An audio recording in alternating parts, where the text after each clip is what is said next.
Hello everyone, I'm Shweta from Sunshine Academy.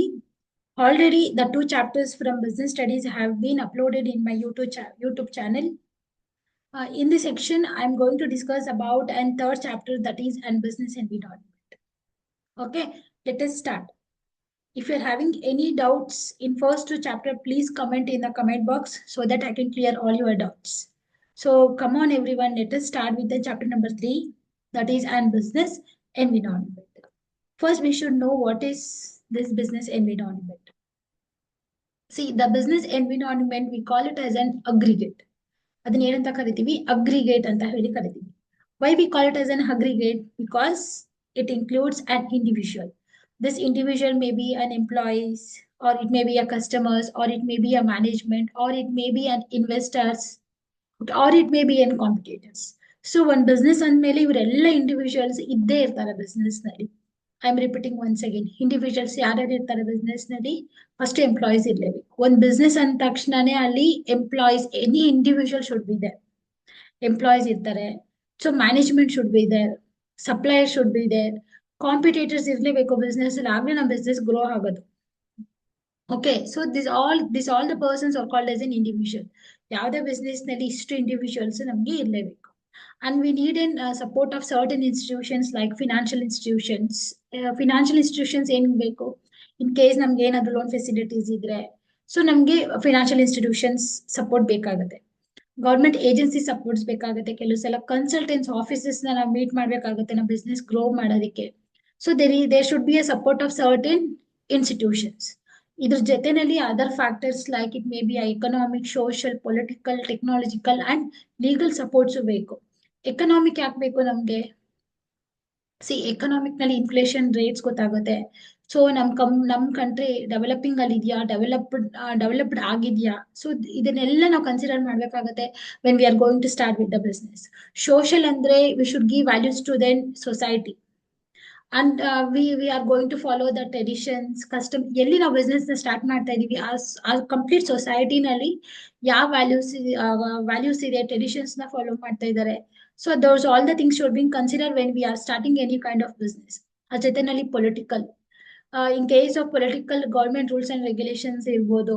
So ಇದೆಲ್ಲ ನಾವು follow up ಮಾಡಬೇಕು. Advance technologies ನ ಯೂಸ್ ಮಾಡಬೇಕು. Certain act should been followed when it comes to and legal. So ನಾವು business ನ start ಮಾಡ್ತೀವಿ ಅಂತ ಹೇಳಿದ್ರೆ ಇದೆಲ್ಲ ನಮ್ಗೆ ಸಪೋರ್ಟ್ಸ್ ಬೇಕೇ ಬೇಕು. ಸಪೋರ್ಟ್ ಇದ್ರೆ ಮಾತ್ರನೇ ನಮ್ ಗೋಲ್ ನ ಅಚೀವ್ ಮಾಡೋದಕ್ಕೆ ಈ chose and direction it will very supportive. ಇದು ತುಂಬಾ ಸಪೋರ್ಟ್ ಆಗುತ್ತೆ ಒಂದ್ ಬಿಸ್ನೆಸ್ ಗ್ರೋ ಆಗ್ಬೇಕು ಅಂತ ಹೇಳಿದ್ರೆ. ಸೊ ಬಿಸ್ನೆಸ್ ಎನ್ವಿರಾನ್ಮೆಂಟ್ ಅಂದ್ರೆ ಏನು? It is and aggregate. Aggregate ಅಂದ್ರೆ total of individual, institutions, other factors like economic, social, political, technological, and legal. So these all called as an forces that supports towards the growth of an organization. ಒಂದು business grow ಆಗ್ಬೇಕಂದ್ರೆ internal support ಎಷ್ಟು ಮುಖ್ಯನೋ external support ಸಹ ಅಷ್ಟೇ ಮುಖ್ಯ. ಇದು ಎರಡು coordinate ಆಗಿ support ಬಂದ್ರೆ ಡೆಫಿನೆಟ್ಲಿ ಬಿಸ್ನೆಸ್ ಗೋಲ್ನ ಅಚೀವ್ ಮಾಡೋದು ನಮ್ಗೆ ಇಲ್ಲಿ ಈಸಿ ಆಗುತ್ತೆ. So now we learned the meaning of business environment. So next we are learning what are the features of business environment. What are the features? The first feature is totality of external force. ಈಚೆ ಕಡೆ support ತುಂಬಾನೇ important ಒಂದು business grow ಆಗ್ಬೇಕು ಅಂತ ಹೇಳಿದ್ರೆ. ಏನೇನೆಲ್ಲ external forces ಬೇಕು ನಮ್ಗೆ? Economic environment. Economically, it should be very supportive for growth of an organization. Socio-culture environment is important. If we want to reach our business at a global level, global environment is important. If we want to adapt a new advanced technologies, technological environment is important. When we want to focus only on our home country for the growth and demonstrate for that, domestic environment is important. And political legal environment, this plays and the most important role for supporting and growth of a business environment. ಇಷ್ಟು support ನಮ್ಗೆ external ಸಿಕ್ಕಿದ್ರೆ ಮಾತ್ರನೇ business grow ಆಗೋದಕ್ಕೆ ನಮ್ಗೆ ತುಂಬಾ help ಆಗುತ್ತೆ. Second one, specific and general forces. Specifically ಯಾರ್ಯಾರು ಬರ್ತಾರೆ? ನಾನು ಆಗ್ಲೇ ಹೇಳಿದೆ, ಇಂಡಿವಿಜುವಲ್ ಅಲ್ಲಿ ಕಸ್ಟಮರ್ಸ್ ಇರ್ಬೋದು, ಸಪ್ಲೈಯರ್ಸ್ ಇರ್ಬೋದು, ಕಾಂಪಿಟೇಟರ್ಸ್ ಇರ್ಬೋದು, ಇನ್ವೆಸ್ಟರ್ಸ್ ಇರ್ಬೋದು, ಮ್ಯಾನೇಜ್ಮೆಂಟ್. ಸೊ ಇದೆಲ್ಲ ಇವರೆಲ್ಲರ ಸಪೋರ್ಟ್ ಇಲ್ಲ ಅಂತಂದ್ರೆ we can't do anything. Individual person can perform all the activities in the business. There should be and group of supporters ಒಂದ್ ಬಿಸ್ನೆಸ್ ಗ್ರೋ ಆಗ್ಬೇಕು ಅಂತಂದ್ರೆ. So this are the specific persons. Customers ಬೇಕೇ ಬೇಕು. Customers ಇಲ್ಲ ಅಂದ್ರೆ business run ಆಗಲ್ಲ.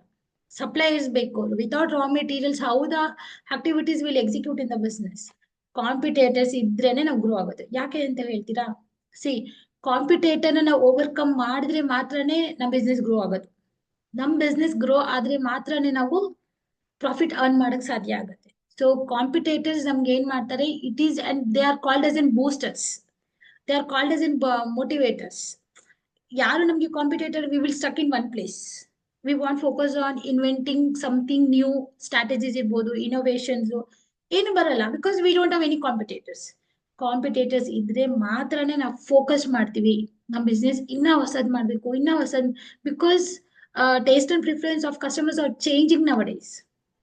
So ಹಾಗಾಗಿ competition ಅನ್ನೋದು ಎಲ್ಲ ಫೀಲ್ಡ್ ಅಲ್ಲೂ ಇದೆ. ವಿತೌಟ್ ಕಾಂಪಿಟೇಷನ್ಸ್ ಯಾವ್ದು ಬಿಸ್ನೆಸ್ ರನ್ ಆಗೋದಿಲ್ಲ. ಕಾಂಪಿಟೇಟರ್ಸ್ ಇದೇ ಇರ್ತಾರೆ. ಸೊ ಯಾವ್ದೇ ಬಿಸ್ನೆಸ್ ಮಾಡ್ಬೇಕು ಅಂದ್ರೆ ಇನ್ವೆಸ್ಟ್ಮೆಂಟ್ ಬೇಕೇ ಬೇಕು. So investor supports R required. So ಇದನ್ನೆಲ್ಲ ನಡ್ಸ್ಕೊಂಡು ಹೋಗೋದಕ್ಕೆ management place the most important role in the place of managing in business. Okay, ಇವರೆಲ್ಲ ಬೇಕೇ ಬೇಕು. ಆ ಜೊತೆನಲ್ಲಿ ಜನರಲ್ ಫೋರ್ಸಸ್. ಯಾಕೆ ಇದನ್ನ ಜನರಲ್ ಫೋರ್ಸಸ್ ಅಂತೀವಿ? ಜನರಲ್ ಫೋರ್ಸಸ್ ಬರೀ ನಮ್ ಬಿಸ್ನೆಸ್ ಮಾತ್ರ ಸಪೋರ್ಟ್ ಮಾಡಲ್ಲ. ಯಾರೇ ಬಿಸ್ನೆಸ್ ಗಳು ಸ್ಟಾರ್ಟ್ ಮಾಡಿದ್ರು ಎಲ್ಲರಿಗೂ ಇದು ಬೇಕೇ ಬೇಕು ನಮ್ಗೆ.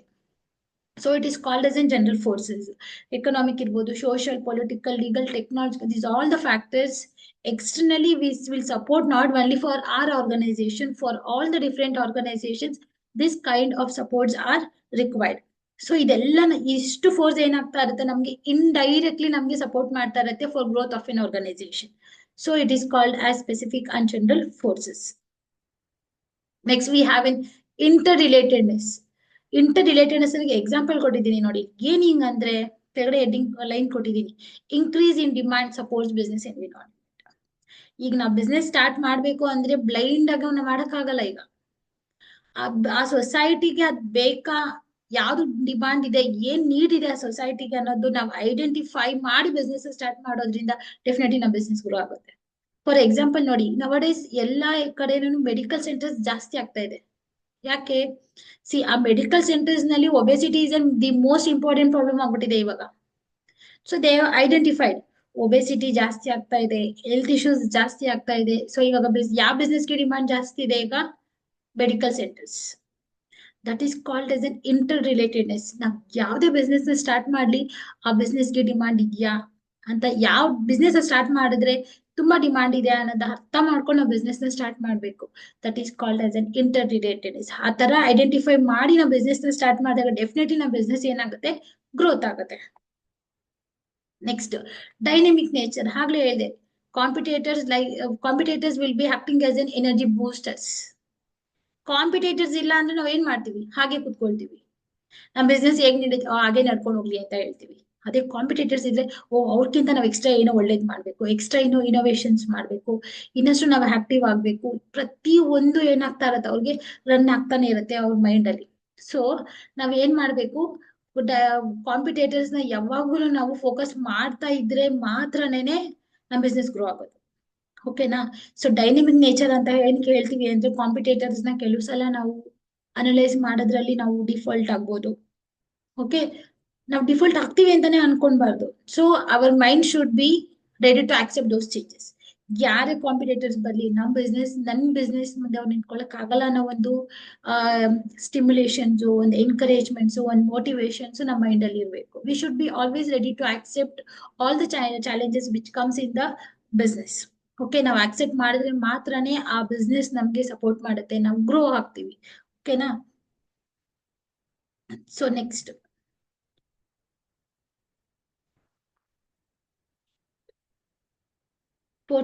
ಫಿಫ್ತ್ ಒನ್ ನೋಡಿ, ಅನ್ಸರ್ಟನಿಟಿ. ಅನ್ಸರ್ಟನಿಟಿ ಅಂದ್ರೆ ಏನು? There are certain situations which comes in future days. ಮುಂದೆ ಒಂದು ಪ್ರಾಬ್ಲಮ್ ಬರುತ್ತೆ, ಬಟ್ ಅದನ್ನ ನಾವು ಎಸ್ಟಿಮೇಟ್ ಮಾಡಕ್ ಆಗಲ್ಲ. ಗೊತ್ತೇ ಇರಲ್ಲ ಈ ತರ ಸಿಚುವೇಶನ್ಸ್ ಬರುತ್ತೆ ಅಂತ. All of A sudden Modiji ಅವರು ನೋಟ್ ಬ್ಯಾನ್ ಮಾಡಿದ್ರು. ನಮ್ಗೆ ಏನಾದ್ರು ಕನ್ಸು ಬಿದ್ದಿತ್ತಾ? ನವೆಂಬರ್ 2016 ಅಲ್ಲಿ ಅವ್ರು ಬ್ಯಾನ್ ಮಾಡ್ತಾರೆ ಅಂತ ನಮ್ಗೆ ಗೊತ್ತಿತ್ತಾ? ನೋ. ಸೊ ಬಟ್ ಅದ್ ಗೊತ್ತಿರ್ಲಿಲ್ಲ, ಬಟ್ ಬ್ಯಾನ್ ಆಯ್ತು. So we were ready to accept those kind of changes. ಅದನ್ನ ಏನಂತ ಕರಿತೀವಿ? ಅನ್ಸರ್ಟನಿಟಿ ಅಂತ ಹೇಳಿ ಕರಿತೀವಿ. ಅನ್ಸರ್ಟನಿಟಿ ಅಂದ್ರೆ ನಮ್ಗೆ ಗೊತ್ತೇ ಇರೋದಿಲ್ಲ, ಇಂಥ ಒಂದು ಪ್ರಾಬ್ಲಮ್ ಬಿಸ್ನೆಸ್ ನಲ್ಲಿ ಬರುತ್ತೆ ಅನ್ನೋದು ನಮ್ಗೆ ಗೊತ್ತೇ ಇರಲ್ಲ. ಆ ತರ ಬಿಸ್ನೆಸ್ ಆ ತರ ಪ್ರಾಬ್ಲಮ್ಸ್ ಬಿಸ್ನೆಸ್ ಅಲ್ಲಿ ಬಂದ್ರೆ ನಾವು ಅದನ್ನ ಅನ್ಸರ್ಟನಿಟಿ ಅಂತ ಹೇಳಿ ಕರಿತೀವಿ. ಇಲ್ಲೊಂದು ಎಕ್ಸಾಂಪಲ್ ಕೊಟ್ಟಿದ್ದೀನಿ ನೋಡಿ. ನೋಡಿ ಇವಾಗ ಈ ವ್ಯಕ್ತಿ ನಿಂತಿದ್ದಾರೆ, ಅವ್ರಿಗೆ ಗೊತ್ತಾಗ್ತಾ ಇದೆ ಕಲ್ಲು ಬರ್ತಾ ಇದೆ ನನ್ ಮೇಲೆ ಬೀಳ್ತಾ ಇದೆ ಅಂತ ಹೇಳ್ಬಿಟ್ಟು, ಅವ್ರು ಹಾಗೆ ನಿಂತ್ಕೊಂಡ್ರೆ ಏನಾಗತ್ತೆ, ಕಲ್ಲು ಅವ್ರ ಮೇಲೆ ಬಿದ್ದೇ ಬೀಳತ್ತೆ ಅಲ್ವಾ. ಸೊ ಅನ್ಸರ್ಟಿನಿಟೀಸ್ ಬರ್ತಾ ಇದೆ ಅಂತ ಎದ್ರುಕೊಂಡು ನಿಂತ್ಕೊಂಡ್ರೆ ನಮ್ಮ ಬಿಸ್ನೆಸ್ ಎಲ್ಲಿರುತ್ತೋ ಅಲ್ಲೇ ನಿಂತ್ಕೊಳ್ಳುತ್ತೆ. We should be ready to faces any damages, ನಾವ್ ಅಲ್ಲೇ ನಿಂತ್ಕೊಂಡ್ರೆ. ಬಟ್ ಇಲ್ಲಿ ನೋಡಿ, ಅವ್ರಿಗೆ ಗೊತ್ತಿದೆ ಇಷ್ಟಾಗ್ಲೂ ನನ್ ದಾಟಕ್ ಆಗಲ್ಲ ಅಂತ, even though is trying to overcome the problem, ಅವ್ರು ಟ್ರೈ ಮಾಡ್ತಾ ಇದ್ದಾರೆ. ಸೊ ಅದೇ ತರ ನಾವ್ ಏನ್ ಮಾಡ್ಬೇಕು, ಅನ್ಸರ್ಟನಿಟೀಸ್ ಏನೇ ಬರಲಿ ಬಿಸ್ನೆಸ್ ನಲ್ಲಿ, we should be ready to accept all kind of challenges in the business. ಗೊತ್ತಿಲ್ಲದೆ ಕೆಲವು ಸಿಚುವೇಶನ್ಸ್ ಬಂದ್ರು ನಾವು ರೆಡಿ ಇರಬೇಕು ಅದನ್ನ ಆಕ್ಸೆಪ್ಟ್ ಮಾಡ್ಕೊಳ್ಳೋದಿಕ್ಕೆ. That is called as uncertainty. Next one is complexity. Business ಅಂದಾಗ ನಮ್ಗೆ ಎಷ್ಟೊಂದು ಡೈರೆಕ್ಷನ್ಸ್ ಕಾಣಿಸ್ತಾ ಇರುತ್ತೆ, ಒಂದಲ್ಲ ಎರಡಲ್ಲ ಎಷ್ಟೊಂದು ಡೈರೆಕ್ಷನ್ಸ್ ಕಾಣಿಸ್ತಾ ಇರುತ್ತೆ, ಎಷ್ಟೊಂದು ವೇಸ್ ಇರುತ್ತೆ, ಪಾತ್ ಇರುತ್ತೆ. ಬಟ್ ಅಷ್ಟು ದಾರಿನಲ್ಲಿ finding a best way we supports towards the growth of the environment is called as an complexity. ನಮ್ಗೆ ಸಿಗೋ ದಾರಿನೆಲ್ಲ ನುಗ್ಗಕ್ ಆಗೋದಿಲ್ಲ. ನುಗ್ಗಕ್ ಮುಂಚೆ ನಾವು ಯೋಚನೆ ಮಾಡ್ಬೇಕು ಯಾವ ದಾರಿನಲ್ಲಿ ಹೋದ್ರೆ ನಮ್ ಬಿಸ್ನೆಸ್ ಗ್ರೋ ಆಗುತ್ತೆ ಅಂತ. Identifying the right path is called as an complexity. ಕಷ್ಟ ಅದು. ನಾವು ಒಂದ್ ರೈಟ್ ಪಾತ್ ನಾವು ಫೈಂಡ್ ಔಟ್ ಮಾಡ್ತಾ ಇದೀವಿ ಅಂದ್ರೆ ನಮ್ ಅಸಂಪ್ಷನ್ಸ್, ನಮ್ ಧೈರ್ಯ ಇರುತ್ತೆ, ನಮ್ ಕಾನ್ಫಿಡೆಂಟ್ ಇರುತ್ತೆ, ನಮ್ ಡೆಡಿಕೇಶನ್ ಇರುತ್ತೆ, ಅದೆಲ್ಲ ಇನ್ವಾಲ್ವ್ ಮಾಡ್ಕೊಂಡು ಫೈಂಡ್ ಔಟ್ ಮಾಡಿರ್ತೀವಿ. So this is an right path ಅಂತ ಹೇಳ್ಬಿಟ್ಟು. ಸೊ ಹಾಗಾಗಿ so finding that path is very difficult.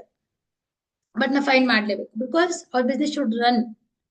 Business run ಆಗ್ಬೇಕು ಅಂತಂದ್ರೆ ಏನ್ ಮಾಡ್ಬೇಕು, ನಾವು ರೈಟ್ ಪಾತ್ ನಾವು ಫೈಂಡ್ ಮಾಡ್ಲೇಬೇಕು. That is not an easy task, but there is no other way to overcome. Okay, that is called as an finding the exact path is difficult. Okay, that is called as complexity. Next one is relativity. Relativity ಅಂತ ಅಂದ್ರೆ ಏನು, ನಾವ್ ಏನೇ business start ಮಾಡಿದ್ರು ನಾವ್ ಯಾವ state ಅಲ್ಲಿ, ಯಾವ ಕಂಟ್ರಿನಲ್ಲಿ, ಯಾವ ರೀಜನ್ ಅಲ್ಲಿ ಇದೀವಿ ಎಲ್ಲ ನೋಡ್ಕೋಬೇಕು.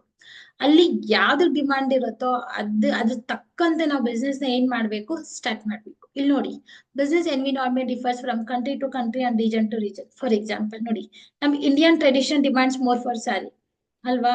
ನಮ್ ಇಂಡಿಯನ್ ಅಲ್ಲಿ ನಾವು ಸ್ಯಾರಿನೇ ಸೇಲ್ ಮಾಡ್ಬೇಕು, ಬಿಕಾಸ್ ಅದಕ್ಕೇನೆ ಡಿಮಾಂಡ್ ಇರೋದು. But when it comes to France, ಅವ್ರಿಗೆ ಡಿಮಾಂಡ್ ಇರೋದು ಸೆರೆಬಿಯನ್ ಡ್ರೆಸ್. ಓಕೆನಾ. ಸೊ ಯಾವ ಸ್ಟೇಟ್, ಯಾವ ಕಂಟ್ರಿ, ಯಾವ ರೀಜನ್ ಅಲ್ಲಿ ಯಾವ್ದು ಡಿಮಾಂಡ್ ಇದೆಯೋ ಆ ತರದೇ ಪ್ರಾಡಕ್ಟ್ಸ್ ನ ನಾವು ಸೇಲ್ ಮಾಡೋದ್ರಿಂದ ಸಪೋರ್ಟ್ ಆಗುತ್ತೆ ನಮ್ಮ business grow ಆಗೋದಿಕ್ಕೆ.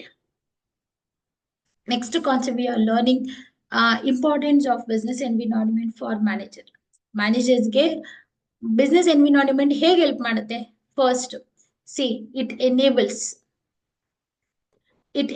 the firm to identify opportunities. ಮ್ಯಾನೇಜರ್ಸ್ಗೆ ಬಿಸ್ನೆಸ್ ಎನ್ವಿರಾನ್ಮೆಂಟ್ ಹೆಲ್ಪ್ ಮಾಡುತ್ತೆ. ಏನ್ ಹೆಲ್ಪ್ ಮಾಡುತ್ತೆ, identifying the opportunities and getting the first mover advantages.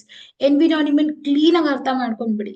ಇನ್ನೊಬ್ರು ನಮ್ಗೆ ಎನ್ವಿರಾನ್ಮೆಂಟ್ ಅರ್ಥ ಆಗಿದ್ರೆ ಇನ್ನೊಬ್ರು ಏನೋ ಒಂದು ಕ್ರಿಯೇಟಿವಿಟಿ ಮಾಡಿ ಮಾರ್ಕೆಟ್ ನಲ್ಲಿ ಫಸ್ಟ್ ಪ್ಲೇಸ್ ತಗೊಳ್ಳೋ ಬದಲು ನಾವೇ ತಗೋಬಹುದು. ಹೇಗದು, until we know the complete business environment it is difficult. ನಾವು ನೀಟಾಗಿ ಅನಲೈಸ್ ಮಾಡಿ ಬಿಸ್ನೆಸ್ ಎನ್ವಿರಾನ್ಮೆಂಟ್ ನ ಇಂಟರ್ನಲ್ಲಿ ಎಕ್ಸ್ಟರ್ನಲ್ಲಿ ನೀಟಾಗಿ ಅನಲೈಸ್ ಮಾಡ್ಬಿಟ್ಟಿದ್ರೆ ಬೇರೆಯವರು ಫಸ್ಟ್ ಮೂವರ್ ಅಡ್ವಾಂಟೇಜ್ ತಗೊಳಕ್ ಮುಂಚೆನೆ ಏನ್ ಮಾಡ್ಬೋದು, ನಾವೇ ಫಸ್ಟ್ ಮೂವರ್ ಅಡ್ವಾಂಟೇಜ್ ನ ತಗೊಳ್ಬೋದು. ಅದು ಹೇಗೆ, ಸೊ ನೋಡಿ, ನಮ್ಮ ಇಂಡಿಯಾನಲ್ಲಿ ಇನ್ನು ನಾವು ಮಿಡಿಲ್ ಕ್ಲಾಸ್ ನಲ್ಲಿನೇ ಇದೀವಿ ನಾವು. ಸೊ ಎಲ್ಲರ ಮನೆಯಲ್ಲೂ ಕಾರ್ ಇದೆ, ಬಟ್ ಮಿಡಿಲ್ ಕ್ಲಾಸ್ ಅವರು ಲಕ್ಷ ಲಕ್ಷ ಇನ್ವೆಸ್ಟ್ ಮಾಡಿ ತಗೊಳಕ್ ಆಗೋದಿಲ್ಲ. ಅದಕ್ಕೆ ಏನ್ ಮಾಡಿದ್ರು, ಮಾರುತಿ ಉದ್ಯೋಗ ಕಂಪನಿ ಅವ್ರು ಏನ್ ಮಾಡಿದ್ರು, ಮಾರುತಿ ಅನ್ನೋ ಒಂದು ಕಾರ್ನ ರಿಲೀಸ್ ಮಾಡಿದ್ರು. ಓಕೆ, ಅವ್ರ ಫೋಕಸ್ ಎಲ್ಲಿತ್ತು, ಕಮ್ಮಿ ಬಜೆಟ್ ನಲ್ಲಿ ಕಾರ್ ಸಿಗ್ಬೇಕು, ಮಿಡಿಲ್ ಕ್ಲಾಸ್ ಅವ್ರಿಗೂ ಕಾರ್ ಸಿಗ್ಬೇಕು ಅನ್ನೋದು ಒಂದು ಬೇಸಿಕ್ ಆಬ್ಜೆಕ್ಟಿವ್ ಇತ್ತು ಅವ್ರಿಗೆ. ಓಕೆನಾ. ಸೊ ಅವಾಗ ಏನ್ ಮಾಡಿದ್ರು, ಕಾರ್ನ ಇಂಟ್ರೊಡ್ಯೂಸ್ ಮಾಡಿದ ತಕ್ಷಣ ಏನ್ ಮಾಡಿದ್ರು, leader in small car market, they become as A main leader ಅವಾಗ. ಬಿಕಾಸ್ ಮಿಡಿಲ್ ಕ್ಲಾಸ್ ಅವ್ರಿಗೂ ಕಾರ್ ಸಿಗ್ತಾ ಇದೆ, ಅವ್ರ ಖುಷಿ ಅಲ್ವಾ ಅವ್ರಿಗೆ, ವಿತ್ ಇನ್ ಲೋ ಬಜೆಟ್ ಅಲ್ವಾ. ಸೊ ಅವ್ರ ಐಡಿಯಾನಲ್ಲಿ ಏನಿತ್ತು, ಸೊ ಮಾರ್ಕೆಟ್ ನಲ್ಲಿ ನಾವು ಫಸ್ಟ್ ಪ್ಲೇಸ್ ಇರ್ಬೇಕು, ಸೆಕೆಂಡ್ ಪ್ಲೇಸ್ ಮುಂದೆ ಅವ್ರಿಗೆ ಪೆಟ್ರೋಲ್ ಬೆಲೆ ಜಾಸ್ತಿ ಆಗುತ್ತೆ ಅಂತ ಗೊತ್ತಿತ್ತು. ಅಂಡ್ ಅವ್ರ ಅಟ್ರಾಕ್ಷನ್ ಯಾರಾಗಿದ್ರು, ಮಿಡಿಲ್ ಕ್ಲಾಸ್ ಅವರಾಗಿ. ಓಕೆ, ಇದಿಷ್ಟು ಅರ್ಥ ಮಾಡ್ಕೊಂಡಿದ್ದಕ್ಕೆ ಆ ಕಮ್ಮಿ ಬಜೆಟ್ ನಲ್ಲಿ ಎಷ್ಟು ಸಾಧ್ಯ ಆಗುತ್ತೋ ಅಷ್ಟು ಫೆಸಿಲಿಟೀಸ್ ನ ಈ ಕಾರಲ್ಲಿ ಡಂಪ್ ಮಾಡಿ ಮಿಡಿಲ್ ಕ್ಲಾಸ್ ಅವ್ರಿಗೂ ಕಾರ್ ಫೆಸಿಲಿಟೀಸ್ ಪ್ರೊವೈಡ್ ಮಾಡಿದ್ರು. ಇದೇ ಗೊತ್ತಾಯ್ತು when they started analysing environment. ಗೊತ್ತಾಯ್ತು ಬರೀ ಹೈ ಕ್ಲಾಸ್ ಅವ್ರು ಮಾತ್ರ ಅಲ್ಲ, ಇವನ್ ಮಿಡಿಲ್ ಕ್ಲಾಸ್ ಅವರು ಸಹ ಏನ್ ಮಾಡ್ಬೋದು, ಕಾರ್ ಯೂಸ್ ಮಾಡ್ಬೋದು ಅನ್ನೋದನ್ನ ಮೈಂಡ್ ಅಲ್ಲಿ ಆ ಆಬ್ಜೆಕ್ಟಿವ್ ನ ಇಟ್ಕೊಂಡು ಏನ್ ಮಾಡಿದ್ರು, ಫಸ್ಟ್ ಮೂವರ್ ಅಡ್ವಾಂಟೇಜ್ ತಗೊಂಡು ಮಿಡಿಲ್ ಕ್ಲಾಸ್ ವರ್ಗೂ ಕಾರ್ ಅವೈಲೇಬಲ್ ಮಾಡಿದ್ರು. ಓಕೆ, ಹೇಗ್ ಸಾಧ್ಯ ಆಯ್ತು? ಎನ್ವಿರಾನ್ಮೆಂಟ್ ಅನಲೈಸ್ ಮಾಡಿರೋದ್ರಿಂದ. Next, it helps the firm to identify threats and early warning signal. ನೋಡಿ, it helps the firm to identify the threats. For example ಇಲ್ಲಿ ಕೊಟ್ಟಿದ್ದೀನಿ ನೋಡಿ. ಸೊ ಹೋಲ್ ಇಯರ್ ಮಾಸ ಸಿಗುತ್ತೆ ನಮ್ಗೆ. ನೀವು ನೋಡಿ, ಮುಂಚೆ ರಿಯಾಲಿಟಿ ನಿಜವಾಗ್ಲೂ ಮಾಸ ಹೇಗಿತ್ತು ಅಂತಂದ್ರೆ, ರಿಯಲ್ ಮಾವಿನ ಹಣ್ಣು ತಿಂದಷ್ಟು ಜ್ಯೂಸ್ ಇರ್ತಾ ಇತ್ತು. ಬಟ್ ಮ್ಯಾಂಗೋ ನಮ್ಗೆ it is N seasonal fruit. ವರ್ಷ ಪೂರ್ತಿ ಸಿಗುತ್ತಾ ನಮ್ಗೆ? ನೋ. ಸೊ ಕಂಪನಿ ಅವ್ರಿಗೆ ಗೊತ್ತಿತ್ತು ಇದು ಸೀಸನಲ್ ಫ್ರೂಟ್, ಇದು ನಮ್ಗೆ ವರ್ಷ ಪೂರ್ತಿ ಸಿಗಲ್ಲ ಅಂತ ಹೇಳ್ಬಿಟ್ಟು. That is called as identifying the threads. ಅದ್ ಪ್ರಾಬ್ಲಮ್ ಅಲ್ವಾ ಅವ್ರಿಗೆ? ಮಾವಿನ ಹಣ್ಣು ಸಿಗೋದಿಲ್ವಲ್ಲ, ಫುಲ್ ಇಯರ್ ಸಿಗಲ್ವಲ್ಲ ಮ್ಯಾಂಗೋಸ್ ಅವ್ರಿಗೆ. ಸೊ ಅದಕ್ಕೆ ಏನ್ ಮಾಡಿದ್ರು, ಅರ್ಲಿ ವಾರ್ಮಿಂಗ್ ಸಿಗ್ನಲ್ ಏನಾಯ್ತು ಅವ್ರಿಗೆ. ಸೊ ಎಷ್ಟು ಸಾಧ್ಯ ಆಗುತ್ತೋ ಅಷ್ಟು ಅಷ್ಟು ಸಾಧ್ಯ ಮಾವಿನ ಹಣ್ಣು ಎಷ್ಟು ಸಿಗುತ್ತೋ ಅಷ್ಟನ್ನು ತಗೊಂಡು ಏನ್ ಮಾಡಿ ಸ್ಟೋರ್ ಮಾಡ್ಕೊಂಡು ಅದನ್ನ ಏನ್ ಮಾಡಿದ್ರು, ಓಲ್ ಇಯರ್ ನಮ್ಗೆ ಮಾಜಾ ಜ್ಯೂಸ್ ಸಿಗೋ ತರ ಅವರು ಮಾಡಿದ್ರು. ಓಕೆನಾ? ಸೊ ದಿಸ್ ಈಸ್ ಹೌ ನಾವ್ ಎನ್ವಿರಾನ್ಮೆಂಟ್ ಅರ್ಥ ಮಾಡ್ಕೊಂಡ್ರೆ ನಮಗ್ ಬರೋ ಥ್ರೆಡ್ಸ್ ಅಂದ್ರೆ ಪ್ರಾಬ್ಲಮ್ಸ್.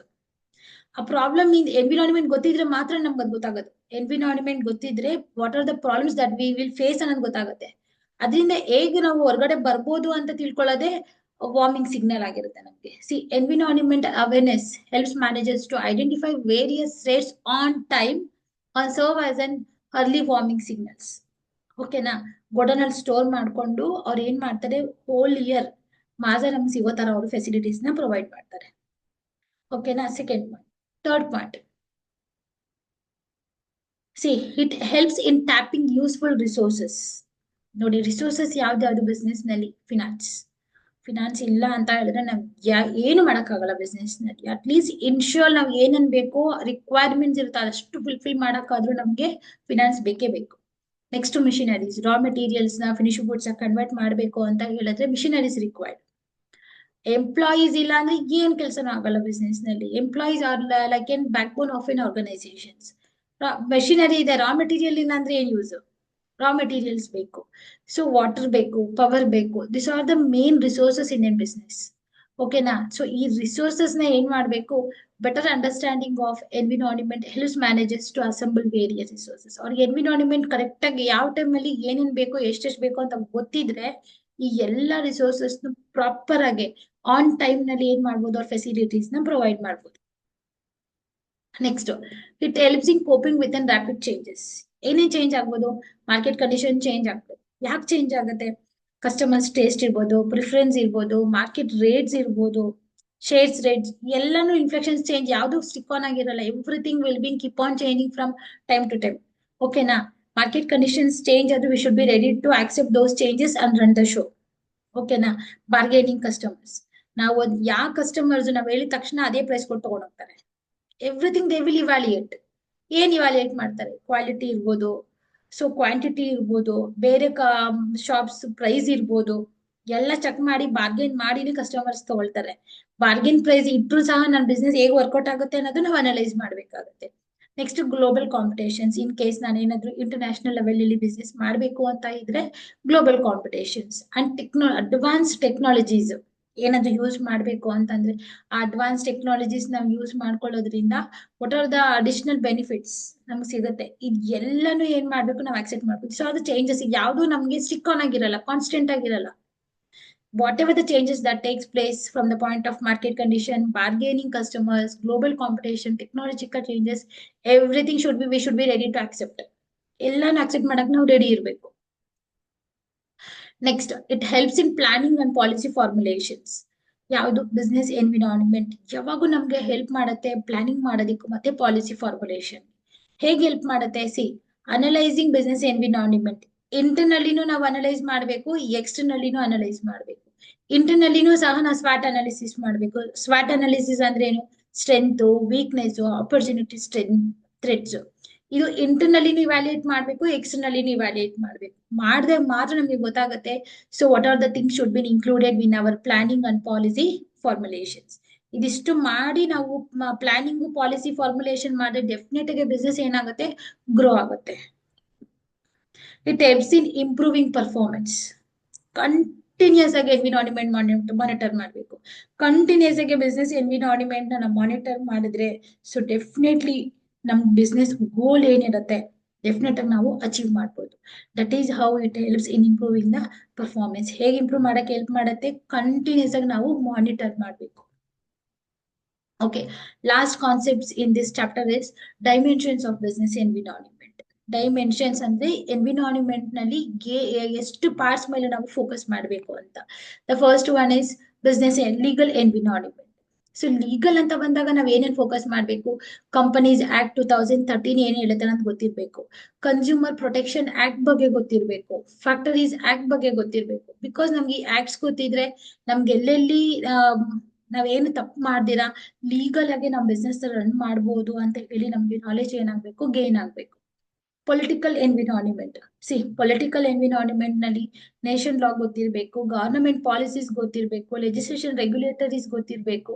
ಇದೆಲ್ಲ ಗೊತ್ತಿದ್ರೆ ಮಾತ್ರನೇ ಬಿಸ್ನೆಸ್ ನಾವು ವಿತೌಟ್ ಹ್ಯಾವಿಂಗ್ ಎನಿ ಟೆನ್ಷನ್ಸ್ ಏನ್ ಮಾಡ್ಬೋದು, ಕಸ್ಟಮರ್ಸ್ಗೂ ಸರ್ವಿಸ್ ಕೊಡ್ಬೋದು, ನಮ್ ಬಿಸ್ನೆಸ್ ಸಹ ಗ್ರೋತ್ ಆಗುತ್ತೆ.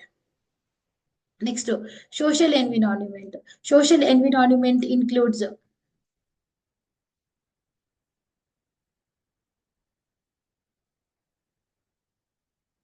ಸೋಷಿಯಲ್ ಎನ್ವಿರಾನ್ಮೆಂಟ್ ಇನ್ಕ್ಲೂಡ್ಸ್ ನೋಡಿ, ಕಸ್ಟಮ್ಸ್ ಅಂಡ್ ಟ್ರೆಡಿಷನ್ಸ್ ಇರುತ್ತೆ. We should give more values to our customers. We need to follow our society social trends ನ ಫಾಲೋ ಮಾಡಬೇಕು. ಸೊಸೈಟಿ ಒಂದು ಎಕ್ಸ್ಪೆಕ್ಟೇಷನ್ಸ್ ಅಂತ ಇರುತ್ತೆ, ಆ ಎಕ್ಸ್ಪೆಕ್ಟೇಷನ್ಸ್ ನಾವು ಫುಲ್ಫಿಲ್ ಮಾಡಬೇಕು. This are the things has to be kept in the mind when we are focusing on social environment. Technological environment ಬಂದ್ರೆ scientifically ನಾವೇನಾಗಬೇಕು, improve ಆಗ್ಲೇಬೇಕು. there should be an innovations, how to use new methods and techniques. ಹೊಸದನ್ನ ನಾವು ಕಲ್ತಾಗ ಮಾತ್ರನೇ ನಾವು market ನಲ್ಲಿ stay ಆಗಕ್ ಸಾಧ್ಯ. ಹಳೆದಿನೇ follow ಮಾಡ್ತೀವಿ ಅಂದ್ರೆ ಕಸ್ಟಮರ್ಸ್ ಎಕ್ಸ್ಪೆಕ್ಟ್ ಚೇಂಜಸ್, ಅದನ್ನ ತಲೆಯಲ್ಲಿ ಇಟ್ಕೊಂಡಾದ್ರೂ ನಾವೇನ್ ಮಾಡ್ಬೇಕು, ಅಡ್ವಾನ್ಸ್ ಟೆಕ್ನಾಲಜೀಸ್ ನಮ್ಮ ಬಿಸ್ನೆಸ್ ನಲ್ಲಿ ನಾವು ಯೂಸ್ ಮಾಡ್ಕೊಂಡ್ಲೇಬೇಕು. ಎಕನಾಮಿಕ್ ಎನ್ವಿರಾನ್ಮೆಂಟ್ ನೋಡಿ, ಇಂಟ್ರೆಸ್ಟ್ ರೇಟ್ ಇರ್ಬೋದು, inflation rates, disposable income of any people, stock market indices, ಇದನ್ನೆಲ್ಲ ನಾವು ನೀಟಾಗಿ ಗೊತ್ತಿದ್ರೆ ಮಾತ್ರನೇ without having any tensions rules ಪ್ರಕಾರ ಲಾಫುಲ್ ಆಗಿ ಏನ್ ಮಾಡ್ಬೋದು, ನಮ್ ಬಿಸ್ನೆಸ್ ನ ರನ್ ಮಾಡ್ಬೋದು.